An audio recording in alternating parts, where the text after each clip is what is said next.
Hey guys, what's up? Welcome to another episode of the Small Business Surgeon podcast. I am so glad you're here, guys. And as always, if you get anything at all out of today's episode, do me a favor and do today's guest a favor and go ahead and share it, screenshot it, post it up in your stories, tag both of us in the comments. We sure would appreciate it. Guys, I am joined here today by a new friend of mine, somebody I'm very proud to have in my network right now. He is the owner and founder of 3B Credit Health, a self-confessed serial entrepreneur, Kevin Faulkner. Welcome to the show, mate. How you doing today? I'm good, Sam. Thank you for having me. Dude, it's been a minute. I've been trying to get you on, so I'm glad you're here. And you're into credit help, and I know there's quite a few of our listeners that, whether they'll want to admit it or not, would like to do something about that. So let's kick it off with 3B Credit Help, man. Tell us a little bit about who you are and about the company. Yes, sir. I'm married to my wife, Kelly. My name is Kevin Faulkner. We live here in Waco, Texas area, and we have a business called 3B Credit Health, and we specialize in helping folks that are credit challenged become qualified for home loans and become home buyers. So that's really my wheelhouse. I do work in other facets of credit repair, credit building, but what makes me happy is to help people become qualified for homes. I got you. So, credit's man, it's a naughty word around a lot of tables. I think with the Dave Ramsey crowd, credit is bad, and then I think with a lot of people, they get overextended and over their heads in credit. So let's just dive into credit repair for a little bit for the guests listening. What would you say that the biggest misunderstanding about credit is? When you come into a situation with a new client, what's the most common thing you see? Well, honestly, Sam, a lot of folks don't understand and just aren't educated to understand how the system works. No, it's magic, Kevin. It's absolutely magic. Like, I have no idea how it works myself. So I'm hoping not only my listeners get an education, but maybe I get one too. Yeah, absolutely, man. And so the first thing people need to understand about credit is that TransUnion, Equifax, and Experian are all three different companies. Of course, yeah. They actually get paid to have your negative items on their report, and they file them. They're three separate entities. So that explains why your score will be three different things. Uh-huh. Your score may be 700 with Experian, 730 with Equifax, and 680 with TransUnion. Right. And the reason that is because they are three separate companies. So for instance, what a lot of people don't know is that ABC debt collector may only report to TransUnion because they're trying to save a little bit of money because they have to pay all three bureaus when they put something on your credit. And the bureau makes money from that. So that's why you see inaccurate information. That's why you see things on your credit that stay on longer than they should, and just generally incorrect information. So our job over at 3B Credit Health is to work on that for you, to make sure your credit report is clean, to make sure your address is good, because your credit report in 2021 is literally a job application for you in most cases. When you apply for a job, when you apply for a loan, if you're an investor, when you apply for an investment loan, your credit report really matters. It's pretty critical, huh? Yes, sir. So how does that process work? Talk us through the process of cleaning the report up. Yes, sir. So what we do is we start with your making sure your address is uniformed, making sure your correct place of employment or your job history is straight on your credit report. Because if you have three addresses on your credit report, it literally looks like you've got three addresses on a job application when they pull that to take a look to determine if you are qualified for a loan. So just one address, even though you've had, so, I look at my credit report and I see addresses that are on there from 20 years ago where I lived. Is that a bad thing? Should I look at removing those? Well, it can give a vibe of instability if you have too many addresses on there. So you would want to remove, if you've got more than 2 or 3 over a period of probably 20 years, you want to remove some of those. The main thing you want to do, Sam, is keep those addresses even. So you want TransUnion, Experian, and Equifax to have the exact same address. Oh, because I've got a fairly common name, so I could oftentimes because I use skip trace stuff for work, and of course I've searched myself, and oftentimes I get associated with a different Samuel Smith at different addresses. I never even begun to thought to go through and check the addresses on my credit report. So look, we're already getting value from the podcast, and we're only like 4 minutes in. So yeah, it's not stuff you ever think about, because my credit report is historically accurate. I've had 4 addresses while I've lived in Texas, and all 4 of them are on there. Would it be better to just have my current address and nothing else? Well, as long as the information is consistent.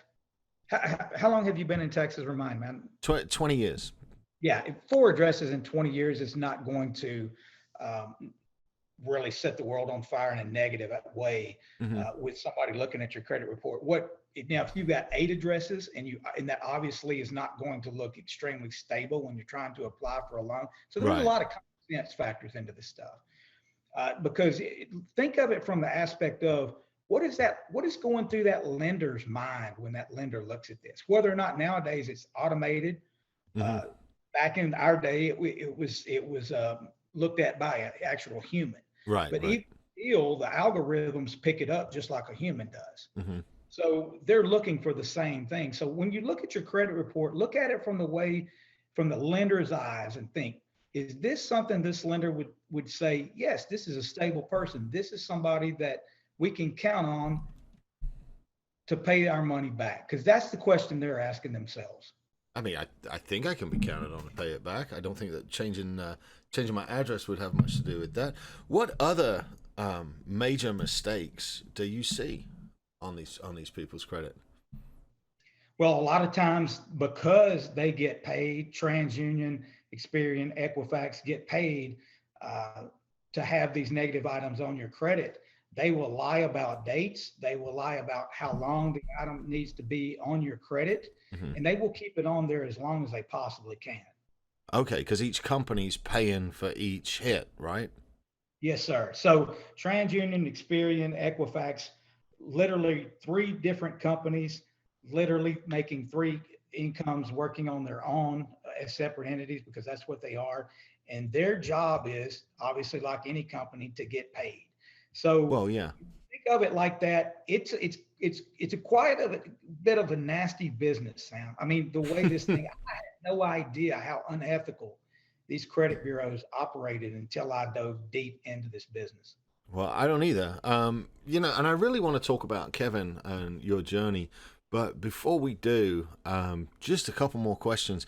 What are a couple of simple things that the normal person can do to improve their credit? Yeah, absolutely.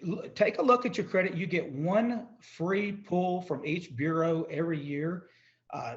Take advantage of that. You can look that up online and pull your credit for free once a year, and send a letter to the credit bureaus on anything that you see that does not look normal, and have them do an investigation. A lot of times we think that asking for an investigation on Credit Karma or some of the other apps is sufficient. The reality of it is they don't really do an investigation. They just say item investigated and item is legitimate. That's why you never get your items removed whenever you do those disputes on credit apps like Credit Karma and so forth.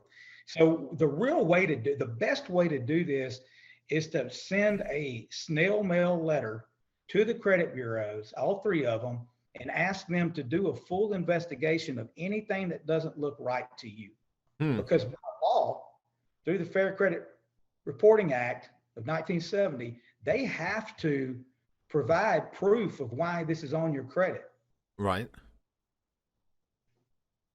So what are the chances of them just providing proof anyway and it's staying on there? I mean, is it a 50-50 chance that they've got proof? Do they just leave it alone? Do they wipe it off there? I mean, what do you see when you send a letter to these guys? Let's say, I don't know, let's say somebody's had 2 or 3 late payments 4 or 5 years ago. Is that something they can get removed by sending a letter, or is that just something they got to sit and wait another 2 or 3 years for them to fall off? No, actually, the step you would take there is to send what's called a Goodwill Letter. Mm-hmm. And what a Goodwill Letter does is, again, it goes back to everything, and we're going to go into this, I'm sure, but everything is relationships, as you well know, Sam. Yeah, no doubt. All the time. So when you send a Goodwill Letter, what a Goodwill Letter is let's pretend you worked at the credit bureau and I was sending you a letter because I had a couple of late payments back in 2018. Mm-hmm. It was just obvious that I paid my bills. I just ran into something that slowed me down for a month or two. Right. Highly unlikely that it'll happen again. Just one of those things. We're humans. And so I would send this letter like I was sending it to you, a human, and I would explain my mother-in-law was sick and it was just a situation that we could not do anything about. We've always paid. If you look, you'll see that we've always paid. This one just got away from me. I'm trying to preserve my credit, and just explain exactly from a human to human standpoint what happened. Yeah. And a lot of times they're human. They've got some mercy on that type of situation. See, there's another thing that probably most people didn't know, is that they have discretion, and these guys can pick and choose based on how nice you are to them. So I certainly didn't know that. I'm very ignorant of credit. Mine is okay, but like getting into the minutiae of it and into the credit repair stuff, I mean, it's fascinating because it's not an industry that we're often exposed to the inner workings of. So I applaud you for coming on and excuse me, and sharing with us. Yeah, I appreciate it. A lot of folks don't. Yeah, that's a great observation, because a lot of people just don't realize how much control we do have over what's in our credit report. Man, yeah, I want to really ask, what's the biggest area of, following on from that, they don't realize. What's the biggest area of naivety you run across, and what's the thing that you guys do within the first couple of weeks that makes the biggest impact for your clients? Well, one thing people don't know that I always love to share is how important credit card utilization is. It's 34% of your credit report. So to get an instant, for the listeners out there that just need are looking for an instant jump, the first thing you want to look at is your credit card usage. Mm-hmm.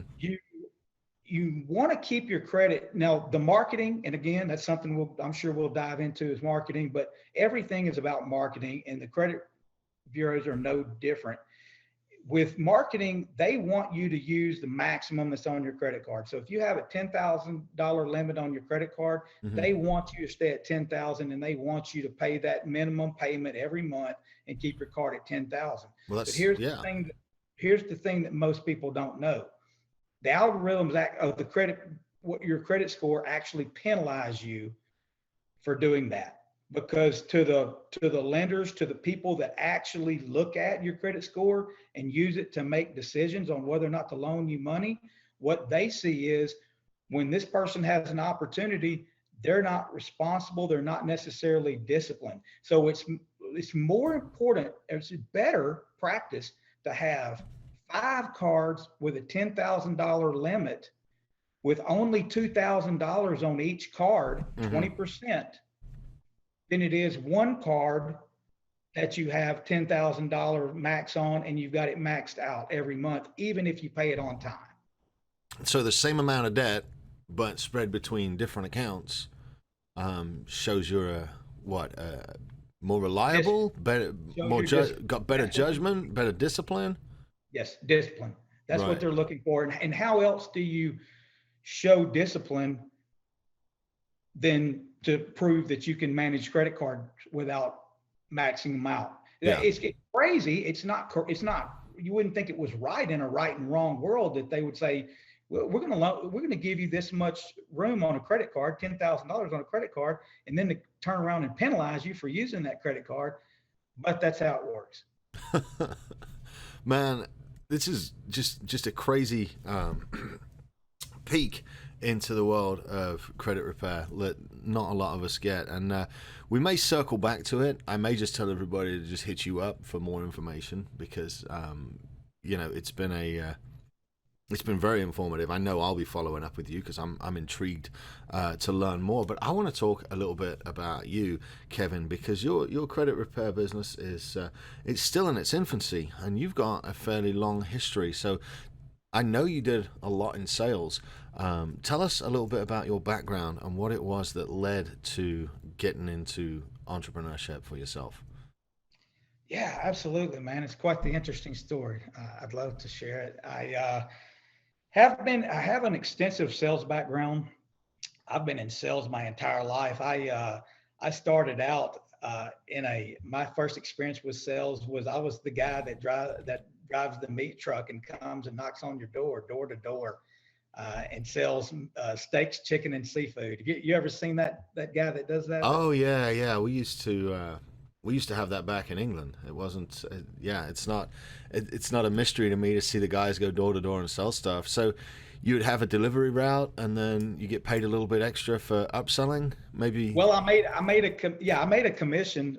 So I think I sold them for $150 a case, and my cost was $110. So I think I made $40 a case when I sold a case. So I'll give you my hook real quick. What I would do Okay. is, and I was 19, I think, something like that. I was a good looking young kid, and I'd go knock on the door and I would say, and of course, this is not the way sales works, but this is the way we were trained back then, and I knew no better, so I had a lot to learn here. But I would knock on the door and I would say, I know you like steaks and chicken. Do you like seafood? Well, of course, when you knock on somebody's door and they open their door, their initial reaction is to say no. So they would say no. And I would say, great, I'll be back with your steaks and chicken. And I would turn my back and run to the truck, grab these two. And the next thing they know, I'm walking up with a case of steak and a case of chicken up to their door. And I've got it spread all over the floor. And that was my intro to sales. Now, as you well know, that's not the right way to sell. That doesn't. I'm not real proud of that. Dude, I'm trying to imagine standing at my door with some fucking kid fetching boxes of meat up the driveway. I'd be like, that's why I've got that bug shotgun that I can shoot flies with. I think I just keep it for door-to-door salesmen and just nail them with it every now and again. I never got shot, but I did have a rooster attack me one time. So that's not how to pitch, dude. So how long did you last in the meat slinging department? Did you do that a while, or was that more of a? Because we've all sold Kirby vacuums at one point, for like 2 days. But was the meat thing a career move for you? I did that for about a year. Oh, nice. And I learned a lot, man. I learned a lot. Now, I've also spent some time in the car business, and obviously we know how the car business works. Have you ever sold cars, Sam? Oh yeah. I owned a small car dealership back from 2010 to 2013. We did anywhere from 20 to 30 units a month. Again, not the ideal way to sell. That's not the way that at least not the way I was taught to do it. It's not the correct way to sell. But what I would say is the things that you learn in a car dealership in 1 year at a car dealership will take you through life. Dude, I could tell some stories. You learn how to build relationships. You learn how to present product knowledge. Mm-hmm. You learn numbers, you understand finance, you understand how credit works. There are so many tools that I took away from working in the car business that I still use to this day. Now, of course, we refine those and we use it the right way, but the tools, the ability to meet new people and build relationships. Dude, I think the car sales, it should almost be a rite of passage for every young entrepreneur. You get the shit kicked out of you so hard, but when you get that win, and it's your first ever big ticket sale, and I'm in my early 20s and I sell a car and I make $1,300, which is more than I would make, in 2 weeks at my, $10 an hour job. Like, I don't think enough people experience that. That it is like the car business is it's the very beginning of sales, and you get to experience your first super high highs, and you also get to experience your first super low lows, your first kicks in the dick, so to speak. There's never been a more brutal environment to have to figure out working in than a sales floor in a car dealership. That's for sure. I tell you what, man, it is pretty discouraging when you've got 30 salesmen lined up on a curb on a Saturday morning, and you've got to be there for 12 hours. Bullshit. And they're all waiting on the ups, because like when I first worked at a dealership in 2003 as sales, and I didn't last very long. I was probably in and out in about 6 months. I had a much better run at it next time I tried, but man, you'd get there, and this was like before the internet. I mean, we had it, but before it was used extensively in the marketing. And so people would come, they'd do the live radios, they'd do the newspaper ads, and Saturday would be the biggest car buying day of the week. And you'd stand there with 15 other guys waiting for an up to come on the lot, and whoever got to it first got to keep it. And it wasn't where I was particularly comfortable, but I do think it should be a rite of passage for all entrepreneurs to get those car lot lessons. There's nothing like trying to sell something to somebody that doesn't want to be there when it's 100 degrees outside and you're standing in the hot sun, and then the damn car won't start because the battery's gone dead. You learn to overcome objections, or you go hungry. I mean, those are about the only two choices. Yeah, man. So back to how I got to Yes. where I got to. So, man, I have an extensive sales background, and anyway, last year, just literally a year ago, end of August of 2020. Man, I'm in a place of depression. I've dealt with depression my whole life, so uh, that was I was just in a really bad place, and had been for a little while. And man, I off camera, I shared with you that my wife she's a winner, man. Right, right. She's a person that wants to move forward, and I wasn't showing that to her. And she made the decision, and I've never blamed her, and I never will, that it just wasn't going to go the way she thought it should go, and she wasn't wrong. And she said that she wanted to divorce. So I went and stayed with a friend of mine in right outside of Austin on 35 on I-35, and stayed in a back room of his, and man, I was pretty low, but I did find my way to a place of gratitude, and that's what really switched my mind. Yeah. And I remember telling the therapist that my wife and I did go to, look, this is out of my control. I don't want this divorce, but either way, whether we are able to work this out or whether we're not able to work this out, Mm-hmm. I've got to change, and or nothing's going to ever get better for me. So I I realized that I did have a lot of things in this world, and a lot of, more than anything, opportunity. And Right. opportunity, the one thing that I put every day on my G Code app is the word opportunity. It's one of the 5 things I'm grateful for, because we all have that. And I took that, and I saw an ad, and from a friend of mine that I'd followed on social media that had started a credit repair business. And I reached out to him, and I remember him saying, man, you're going to have to get out of your comfort zone. You're going to have to do a lot of things you're not comfortable with. You're going to have to get on social media and really, really work hard at it. And it's not going to be comfortable. And I remember thinking, Bill, you just don't know, man. I have nothing to lose. This is something I can definitely do. There's not much they can take from me at this point. And I Right. think, Sam, I believe that uh, losing everything in that aspect that I did, because knowing it was my fault, forced me to a position to where I was able to overcome the fear and really go out and build this thing, build this business. And I mean, I remember, being on a call with a realtor and getting my very first client. And, I knew how to fix credit because I had taken the courses, I had learned my craft, I knew what I was doing, but I had never actually done it before. So it's the old fake it till you make it. Yeah. Where I was at the time. And I knew how to do it. I just didn't realize it. So, and by the way, that client, let me go ahead and say this, she is in a house now living her dream. So we got the job accomplished. But at the time, I didn't have confidence, but I remember talking to that realtor and how difficult that conversation and how ecstatic I was when she said, let's go ahead and do this. And so that was my very first client.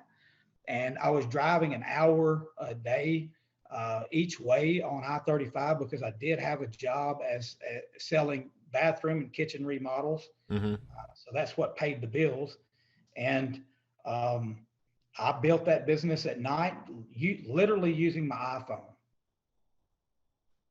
So how did the transition go then from selling kitchen remodels into becoming a full-time owner and operator of the credit repair company? Yeah, so I thought that, I was getting a divorce at the time. I was 100% convinced. I didn't think anything was going to change that. So I knew that the only thing I could do was work on myself at that point. Okay. I have to just get better, but I'm not getting better for the purpose of reconnecting with my wife. I'm getting better for the purpose of just getting better for me. Okay. And so that was my purpose at the time. I just needed to make this work. I needed to do right by my clients. I needed this because I needed some personal value. Right. And so I took this, and again, I'm in the back room of my friend's house, and I'm working at night, and I actually was working in the bathroom and remodel job a lot on the weekends. So I took a couple of days off during the week, and I worked in the evenings on my credit repair business. And I don't know exactly how many clients I had, but I decided to move to East Texas, which is where I'm from, and that's where my family is. And when I moved to East Texas, that's when I made the decision to, without really a lot of consciousness being into it, because I didn't know if I was going to have to get another job to help me pay the bills until I got going or not. But things kind of worked themselves out to where I left the remodeling job right outside of Austin and went to East Texas. And when I went to East Texas, I've never looked back. The credit repair is the only thing I've done since then. I shouldn't be mean, but I say you probably find a lot of clients in East Texas too. let's just strike that from the podcast before I get. I do have a lot of clients in East Texas. I might get chased by a guy in a lifted truck. That's Sam. That's whenever the other thing too is at the end of December is when I found Apex, and that's played a huge role as well. Yeah. We should probably talk a little bit about that. Tell us about Apex. Tell us about your time in it and what it's done for you as an entrepreneur. Man, it's been unbelievable to me, as not just as an entrepreneur, but as a person and understanding. It has pulled everything together that I have learned in 49 years of life that I just didn't know what to do with. Mm-hmm. I look back now on the things that we've learned in Apex and the things that I've learned over this past year in Apex, and I think to myself, my dad told me that when I was in the third grade. It just didn't land. It didn't get anywhere. Yeah. No, you're absolutely right. For those of you that are listening that don't know, Apex is it's a cult. It's a cult of positivity, I guess, but it's a group of like-minded business owners that get together for training and mentoring, and it's wonderful. It's how I know. Excuse me. It's how I know Kevin. So, what is your favorite, let's say, time hack, productivity hack, favorite lesson that you've gotten out of Apex so far? And I'll share mine after you share yours. But what's your favorite lesson that you've taken from him? Well, that's a tough question, man. It truly is, because I could literally read off a list of I don't know how many things, unlimited things that I've gotten from Apex. It's truly been a life changer. But I'm going to say relationships, Sam, building relationships and Oh the yeah. power of relationships.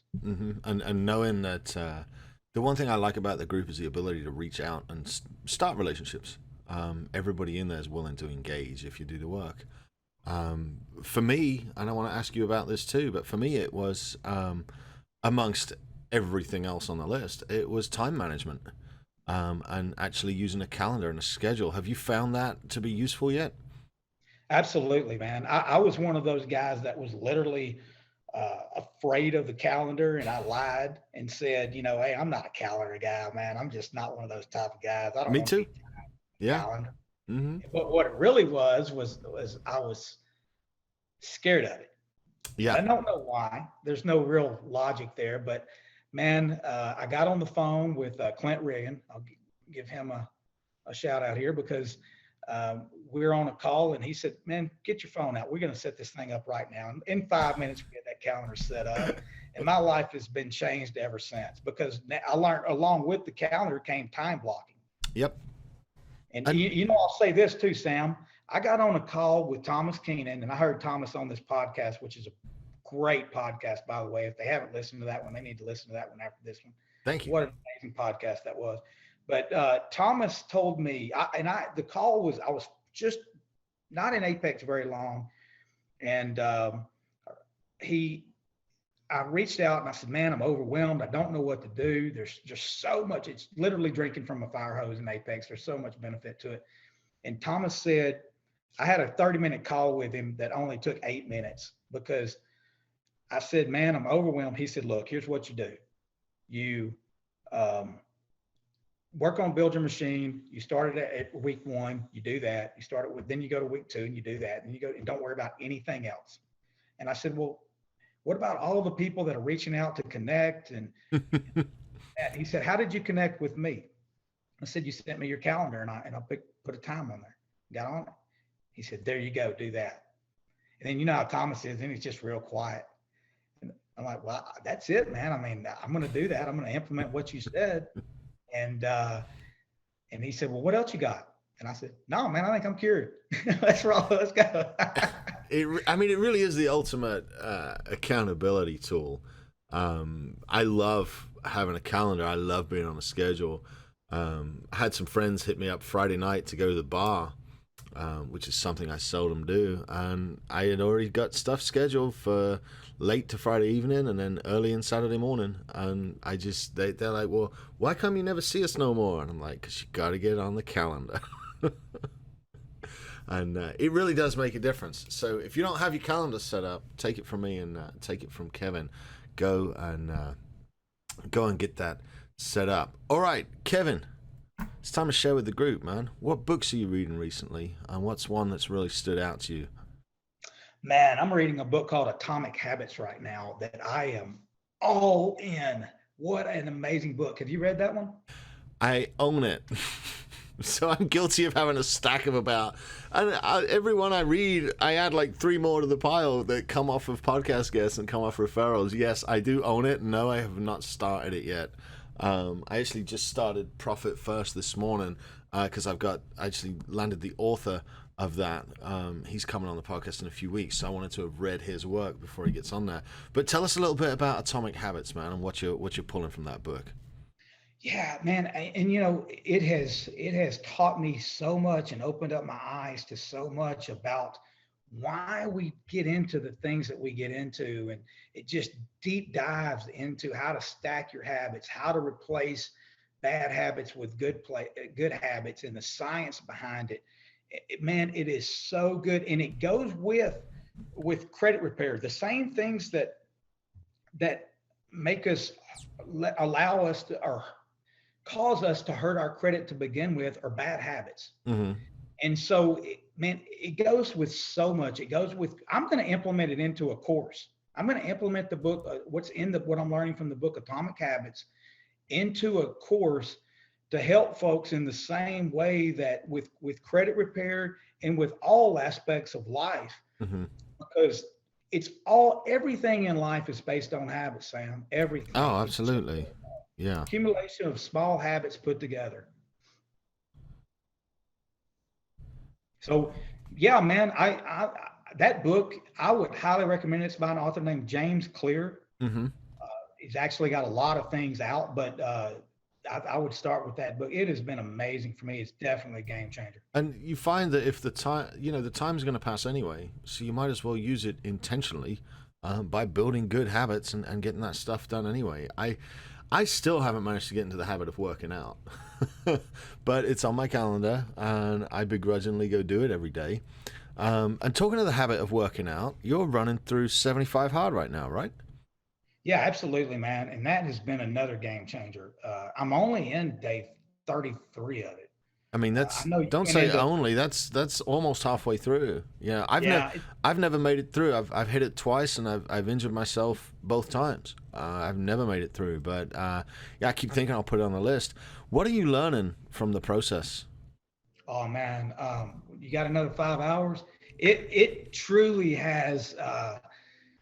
It truly has changed my life in just over a little over a month in the aspect that um, I cut out sugar and Diet Coke for my diet. That's the diet part. Now, I did fail at it at first because I tried the keto diet and that just didn't work. It killed my energy and Uh, which it caused takes me to go blue. it takes 10 to 14 days to get fully configured into that thing. I've never done keto and tried 75 hard at the same time. But when I was obese, what helped me to drop the weight quickly was changing to a just 100% keto diet. But it took a minute to get to where it worked. Keto takes fat and uses it for fuel instead of sugar, so it takes a minute for your body to adjust to that. And I totally understand what you're saying about no energy. None at all. Yeah, so I busted out on 75 hard with that. But so, and that's another learning opportunity because I didn't fail, I learned. Hmm. So the reason I've up to now, knock on wood, have success with 75 hard is because I implemented the right diet, a sustainable diet, because 75 hard is scalable. So I start like this time right now. What I'm doing with 75 hard is the no sugar and cutting out. The only thing I drink is coffee and water. That's it. Okay. And I'm going to sustain that. The other thing is, at 50 years old, the two workouts I do many days are just two 45-minute walks. Yeah. Yeah. And to be honest with you, I'm losing weight that way. I'm doing really good. You I will. can, just in the last day or two, I've literally been able to see some difference in my pictures, my progress. Yes. Yeah. I mean, I can see difference in your pictures. I mean, I see it in your face. But that's somebody that follows you on social media and sees the change starting to happen. So Yeah, it's definitely and working. so it's just a matter of, again, atomic habits, and I think that's why atomic habits has landed so well with me, because it's just an ideology of stacking habits Hmm. off of one another and building momentum with your habits. So I think what happens to most people, and I'm really starting to learn the science behind this, is we try to take on too much, and this can be, as you're a coach when it comes to Hmm. we try to take on too much instead of slowly implementing our systems and processes and moving at a sustainable rate forward. We try to take it on all at one time, and that's never sustainable to do that. No, So it's like a computer that tries to open all the programs at once and it just crashes and freezes up. You know. So I want to look at your success in 75 hard so far, and what that's done to your morning routine. What does waking up look like for you, and how do you handle the first part of the day before you actually roll up your sleeves and get to the office? yes, sir. The first thing I do is, and this has been really cool for my marriage. We get up at 5 and we have coffee and we read our 10 pages. And then we spend just quality time. That always turns into an amazing conversation. I Hmm. mean, actually, a funny story, not funny to her. Laughing My already. Lay it out. Let's go. yesterday was Sunday, and my wife forgot to take her. Now she's completed 75 hard. She's actually 15 days into phase one. Okay. And she realized this morning that she had forgotten to take her picture yesterday. Oh no. Yeah. So to her credit, 75 days in that she did well. She's 15 days into phase one. So she was 90 days in without flaw. And yesterday she forgot to take her picture. So she's got to start over on phase one. But that's not funny. That's awful, because the picture's like the easiest thing, but you do forget. Her reaction was that of frustration, man. I'll tell you. But that's the thing. Here's where the conversation in the Faulkner household went from that incident. Mm-hmm. What we talked about from that is the learning opportunity there, because there's really no such thing as failing, even on the app. When you hit that app and you say, she showed it to me because she was like, son of a bitch, because Andy was sitting there with his arms crossed, just looking at you, I know. I've seen that picture. I've seen it. I've seen the disappointment in his face. It's awful. You had to click, yes, I failed. Uh-huh. And yeah. Her reaction to that was, I was laughing and said it was funny, but she didn't like that at all, because she's pretty competitive. But the conversation went to, look, you can't fail, because this is a life. This is not a program. And we're going to be becoming the best version of ourselves for the rest of our life. I mean, we're just now hitting our stride. And you said the word infant with my business earlier. I feel like I'm an infant with growth and an infant with becoming better. And I'm just getting started. I feel like I've just now found the systems and processes, if you will, to move forward to the life I really want. So I'm so happy with where I'm going. And our conversation this morning from that incident where she forgot to take the picture could have been, I failed. I'm so mad. I'm so upset. But where the conversation went, we learned, because we know what happened yesterday. We got out of our system. Right. We didn't do it in the right order. And that's why she failed at it. Or that's why she failed to take her picture, and now she's going to start over. But that's a lesson to learn, and that applies to everything in life. The physical part for 75 hard for me is just extra. The real benefit has been the mental part, where it drives me crazy for something to be happening in my life, or some business to need to be taken care of, and for me not to be taking care of that business. I literally can't live with it. I have to go handle it now at this point. I give that to 75 hard. Yeah, you've had that switch, huh? Absolutely. So, do you take in Andy's stuff? Would you say he's one of the influences in your life? Yeah, I do, man. I like Andy's real approach to things, and common sense, and the practical way he looks at things. He's not for everybody. He's a guy. There's no question. He does have that loose language. So, tell me, who would you say the three most influential people are that you follow right now in your life that are actually helping you through this journey? Man, I tend to like the ones that are more, for the guys in Apex, man, and women, folks in Apex that are just doing the work. And that's when I see that, then you're able to see that anybody that you look at, the type of people that I used to look at on a pedestal, now I see them as just people that do the work. Yeah. And when I see, Ryan Stewman or Andy Frisella or Bradley, I could tell you a good story about how Bradley got me on 75 hard, but those guys, they do the work, and they set the example that way. And that's how I see them, as just regular people that are doing the work. And those are the people that I admire. Those are the people that I look up to. And those are my heroes. Good, man. Yeah. The guys that show up consistently, put the work in, and you can really design any future you want with enough focus and consistency over time. Dude. And you're one of those guys, Sam. I mean, all you guys in Apex that are ahead of me, even by not a whole lot of time necessarily, but that have had a little more time to do the work. It's all it is, buddy. It's just showing up and working. and that's what you guys prove to me on a day-to-day basis. So it's an honor, man, to watch you guys work, and then to just try to put my talents in play to do the same. Man, there's some days that we feel like it, and there's some days that we don't. But you just got to knock it out every single day. And I appreciate the compliment, man. I thank you so much.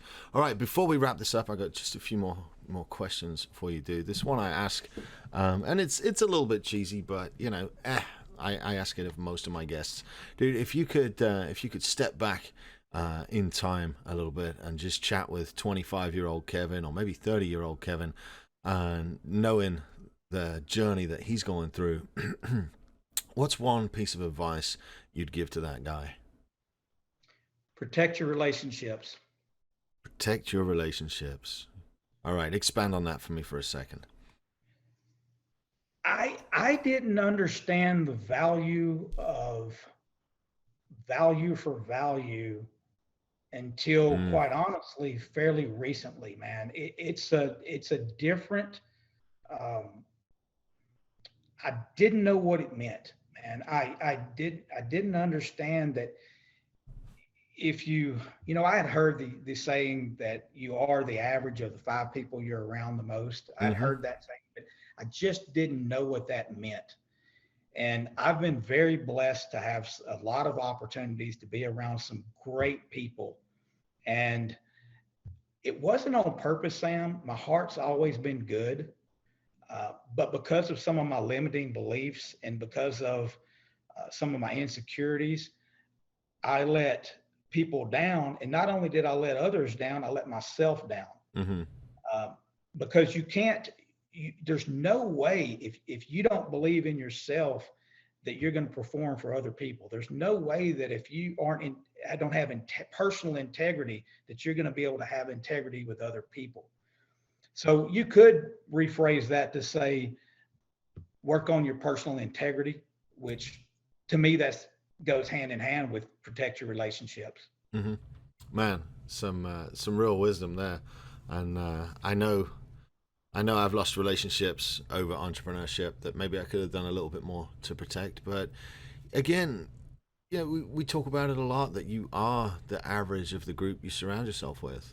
And, sometimes that group you outgrow, and sometimes you'll end up with a group where you're like, holy shit, all my friends are waking up every morning and pissing excellence, and I'm over here all average. And that's the point. The point is, these guys drive you and they pull you on. So, man, all right, Kevin, before we wrap this up, do you have any more tips for the guys on credit repair? Give us a quick rundown of what those tips are, and if they're interested, of course, how they can get started with you.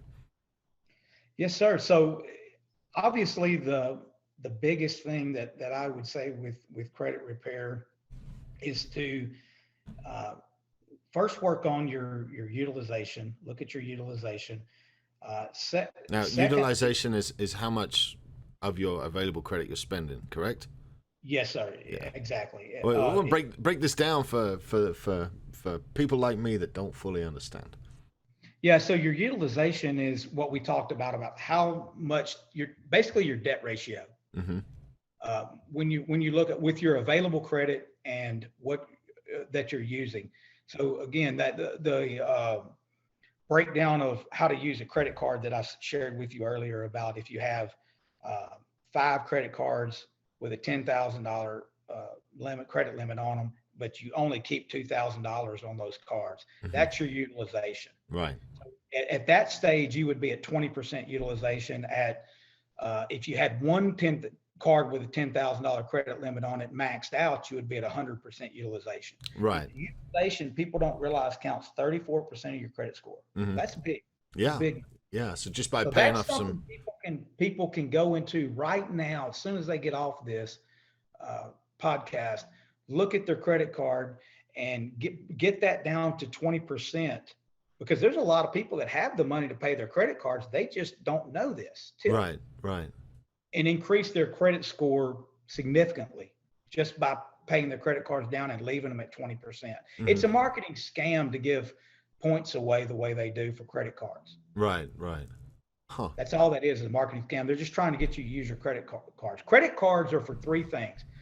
In the Kevin Faulkner School of Credit Cards states that credit cards are obviously for an emergency. Mm-hmm. They're to build credit, Mm-hmm. and they're to invest in yourself.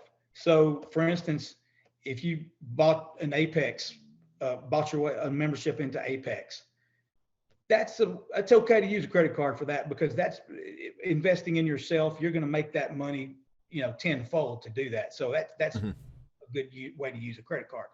Those three things are the only thing credit cards are for. Credit cards are not to go to the club and buy, bottles for the table or whatever. Yeah. It's Yeah. not to go buy clothes with. I mean, It's just not be sensible with it, right. Yeah.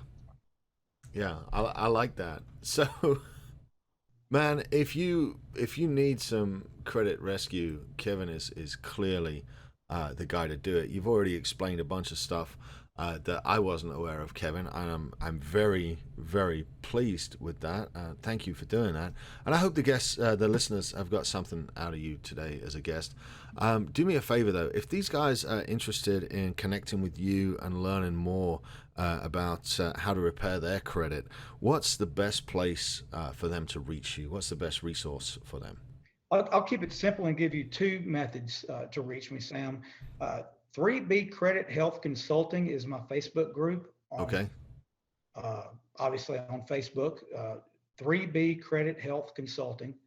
And then you can email me at kevinfaulkner@mail.com. Not Gmail, just kevinfaulkner@mail.com. Just mail. Okay, we'll put those links up in the show notes. And man, it is time to wrap this up, Kevin. It's been an absolute pleasure having you on here and getting to know a little bit more about you. I feel like we could have rambled for hours. I was trying to keep it tight and keep the questions coming. So thank you very much for coming on. Sincerely appreciate you. And guys, like he said, man, if you are interested in just fine-tuning your credit, if you're looking at buying a house or a car or something soon and you want to bump those points up and get a better rate, go and check out Kevin's stuff. Reach out to him on Facebook, and we'll throw his links up here in the show notes. And as always, if you've gotten anything out of today's show, do me a favor, screenshot it, post us up on Instagram, tag somebody that might need to listen to this. Maybe they've got bad credit and they need to listen to a little bit of Kevin too. And go and hit that subscribe button and leave us a review. It helps other people find the show, helps spread the word, and hopefully helps as many people as we can to benefit from the experience of people like Kevin. Kevin, thank you for coming on, man. I sincerely appreciate it. Hey, thank you so much for having me, man. I'm a true fan, brother. It's my pleasure. And guys, thank you so much for listening. As always, if you've enjoyed the show, share the love, and we will see you later this week for Friday Fire. You'll stay safe and have a great week, guys.